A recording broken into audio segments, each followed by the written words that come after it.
Sangre-sangre, ang alat mong sangre. Tingnan mo naman yung tsura mo. Hawak ko na ang bato tayo, tara. Hawak ko na ang bato. Sasanla ko to kay Bastoyo. Tayo mo namang alam dyan. Sinusugod na tayo ng mga mulawin. Andiyan na si Agilus. Sino yun? Si Agilus. Sinusugod na tayo ng mga mulawin junk shop.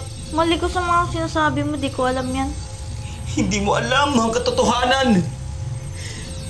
Tara na. Magpigil ka na nga. Ano ba yung itsura mong yan? Pumunta na tayo sa mundo ng mga Hebreo.